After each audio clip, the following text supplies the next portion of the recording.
Your Excellency, sina maneno mengi ya kusema. Zamani wakati nilikuwa upande ule mwingine wa kina Fatuma, nilikuwa na mambo mengi ya kusema. Lakini leo tumekuja na wewe kuangalia mambo ya barabara. Na tumeanza na barabara za town. Wewe mwenyewe commission leo vizuri. Wale wananchi wenye wako hapa wameuliza barabara kadha wa kadha. Wewe mwenyewe ndio ulisukuma barabara zote za Horn of Africa ukiwa naibu wa rais, ukisimamia ile mkutano na wadhamini ambao uliweka barabara hizi za Isiolo, Kulamawe mpaka Modokashe, na pia barabara ya kutoka ile Garissa ikikuja imalizie karibu na hapo ya Kulamawe ikikutana na hii nyingine. Wewe pia mwenyewe ndio umeweka pesa ya kuweza sisi kusaidiana kuweka madaraja na yale ambayo waheshimiwa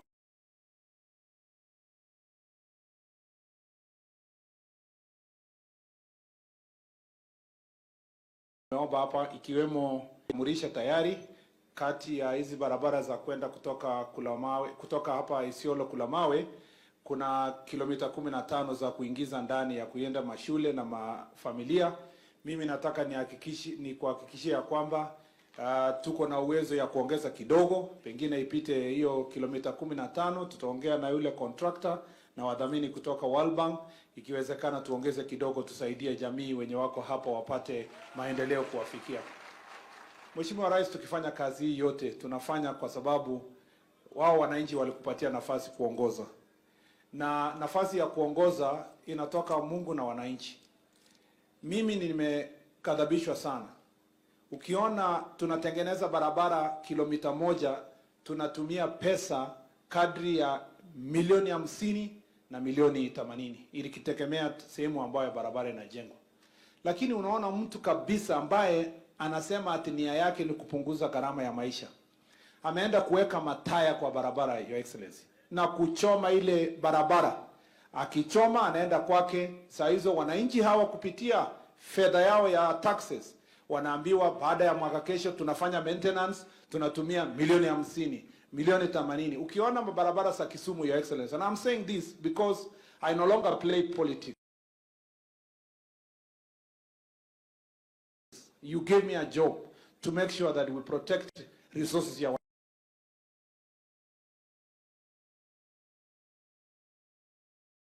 wananchi.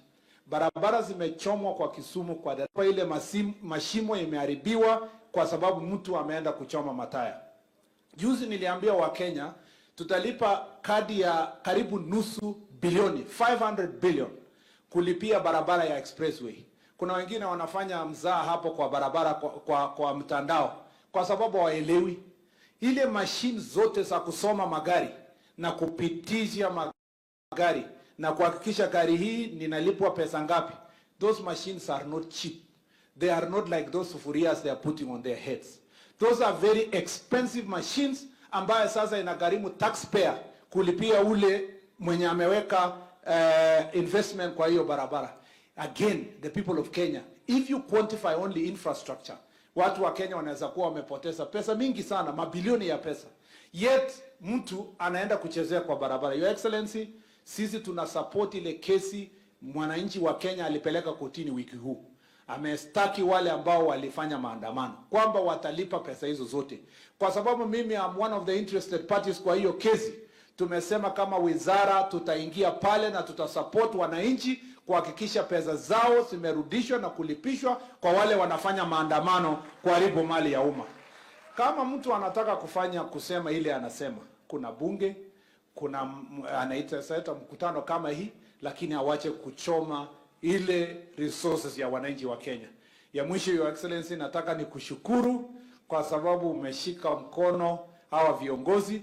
Huyu governor ni rafiki yangu sana, hata bado sijabadilisha vile nilisave simu yake kwa sababu tulikutana upande mwingine, sitaki kusema hapa. Huyu senator alikuwa deputy majority leader nikiwa majority leader, na wewe umeshikilia Fatuma sana, Your Excellency, kutoka unominate mpaka akakuwa senate alafu kidogo alikujenga kidogo, lakini wewe ni mtu roho kubwa sana, umemkaribisha, na wale viongozi wote tunafanya kazi pamoja. Mimi nitakuwa na mkutano na hawa, tufanye kazi, tuhakikishe hakuna makelele, wananchi wamekuwa compensated na barabara zetu zimesonga kwenda mbele.